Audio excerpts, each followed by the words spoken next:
یقیناً انسانی حقوق کے لیے کام کرنے والوں کے لیے بہت سارے چیلنجز ہیں،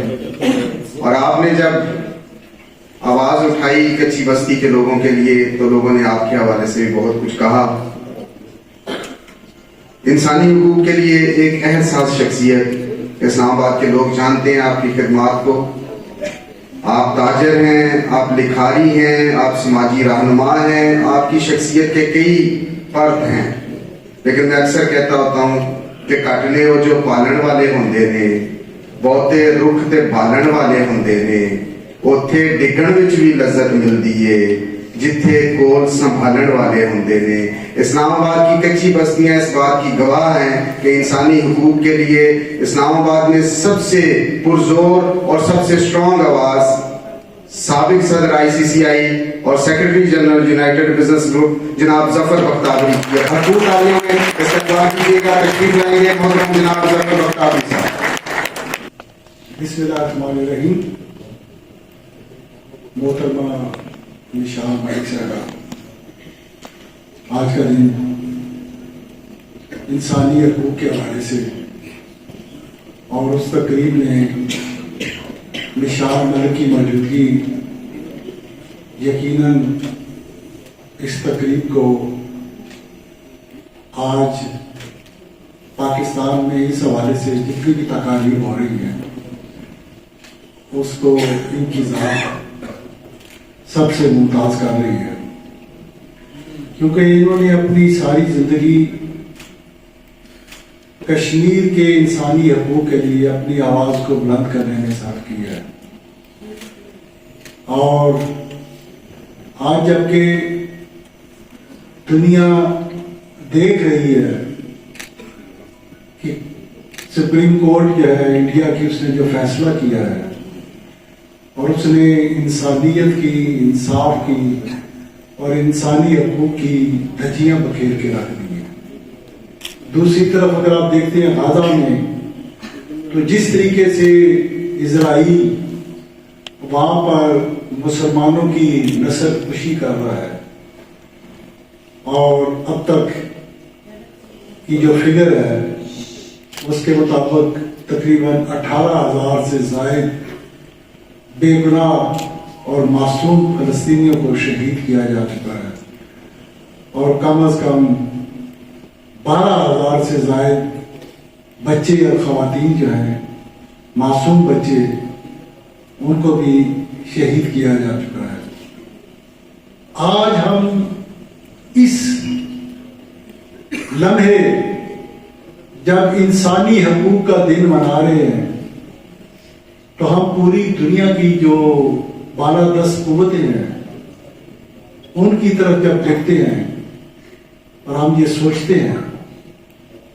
کہ یہ انسانی حقوق کیا جو اس کے چیمپئن ہیں، جو اس کا جھنڈا اٹھائے ہوئے پوری دنیا کے اندر اس کا نعرہ بلند کرتے ہیں،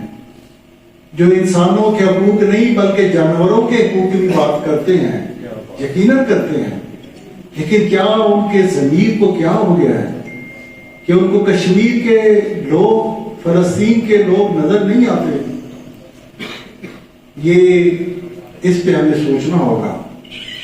اور اس کے اوپر ہمیں کام کرنا ہوگا، اور اس کے اوپر ہمیں عالمی ضمیر کو جگانا ہوگا، اور یقیناً عالمی ضمیر جاگ رہا ہے۔ یقیناً جتنے بڑے ریلیاں اور جلوس ویسٹ کے اندر نکالے گئے ہیں غزہ کے حوالے سے، کشمیر کے حوالے سے، وہ تو ہم نے پاکستان میں بھی نہیں نکالے، ہم نے بھی کوشش کی، ہم نے بھی ریلی نکالی، لیکن المیہ یہ ہے اس دنیا کا کہ جو حکومتیں ہیں، عوام کی سوچ کچھ اور ہوتی ہے، حکومتوں کی سوچ کچھ اور ہوتی ہے، اور یہ کھیل پوری دنیا کے اندر چل رہا ہے۔ اور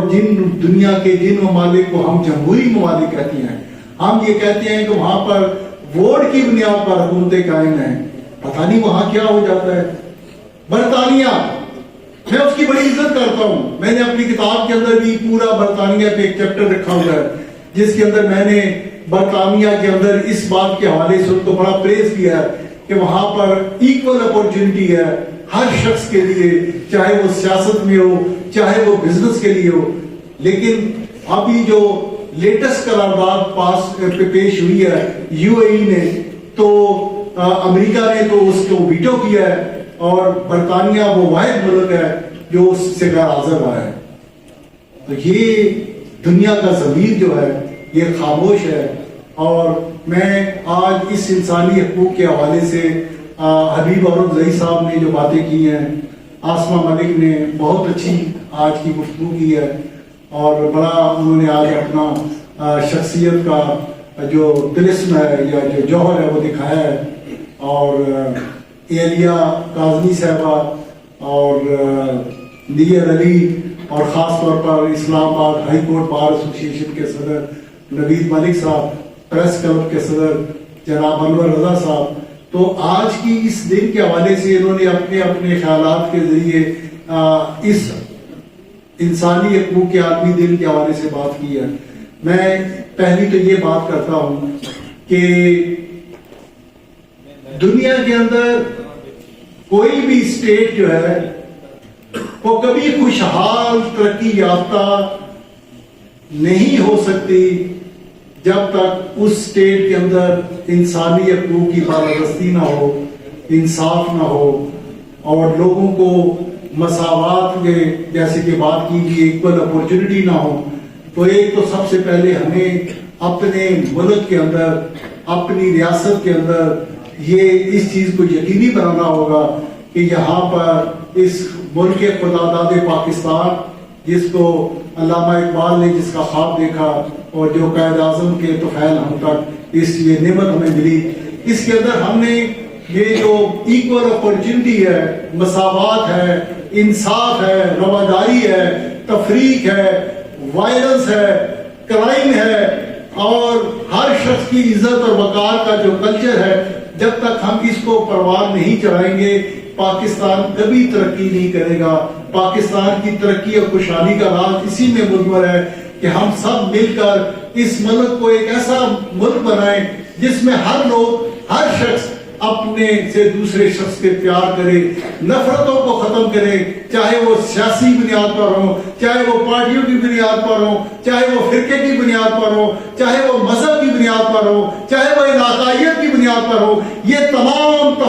تفریقیں جو ہیں یہ ہمارے معاشرے میں اس لیے پیدا کی گئی ہیں تاکہ اس پاکستانی سوسائٹی کو تقسیم کیا جائے. اور کسی ایک مقرر نے کہا ہے کہ ہم ایک قوم نہیں ہیں. نہیں، ہم ایک قوم ہیں. اور جب پاکستان بنایا گیا تھا تو اس وقت دو قومی نظریہ تھا، اور وہ دو قومی نظریے کی بنیاد یہ تھی کہ اس بر صغیر کے اندر یا ہندو بستے ہیں یا مسلمان بستے ہیں، اور پاکستان کی قومیت جو ہے وہ اسی دن اسٹیبلش ہو گئی تھی جس دن پاکستان بنا تھا. ہم ایک قوم ہیں لیکن ہمیں تفریق کیا جا رہا ہے مختلف طریقوں سے، مختلف بہانوں سے. ہمارے اندر ایسے شوچے چھوڑے جاتے ہیں تاکہ یہ قوم تفریق ہو، اس لیے کہ یہ دنیا کی سب سے عظیم قوم ہے. جتنا پوٹینشیل اس قوم کے اندر ہے، جتنی رائز کرنے کی طاقت اس قوم کے اندر، پاکستانی قوم کے اندر ہے، دنیا کی کسی قوم کے اندر نہیں ہے. اور مجھے اس بات پر مکمل ایمان ہے کہ پاکستان ایک نہ ایک دن اپنے اس رول کو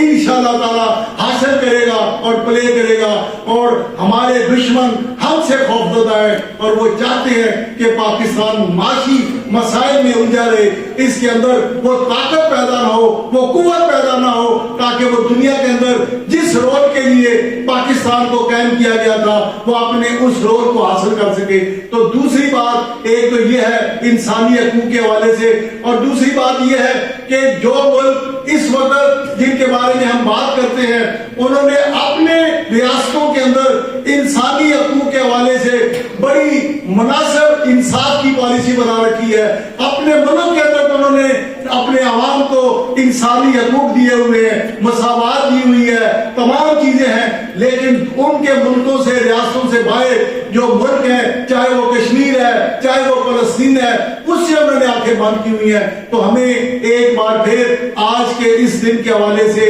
ہم نے ان قوموں کو، ان کو یہ باور کرانا ہے، ان کو جگانا ہے اور ان کو یہ کہنا ہے کہ یہ دنیا کا امن کبھی قائم نہیں ہوگا، یہ دنیا کبھی پرامن نہیں ہوگی، یہ دنیا کبھی ایک نہیں ہوگی جب تک آپ نے فلسطین کا اور کشمیر کے مسئلے کو حل نہ کیا. وقت آ گیا ہے کہ یہ جو چنگاریاں ہیں فلسطین کی، غزہ کے اندر جو کچھ ہو رہا ہے، مجھے اس بات پر مکمل ایمان ہے کہ یہ فلسطین کا جو ایشو ہے، یہ جو غزہ کا ایشو ہے، اس مسئلے کے ساتھ فلسطین کا مسئلہ بھی حل ہوگا. اور اس کے ساتھ ساتھ جو آنے والا وقت ہے، میں دیکھ رہا ہوں کہ کشمیر بھی آزاد ہوگا اور کشمیر کا مسئلہ بھی حل ہوگا. بہت بہت شکریہ.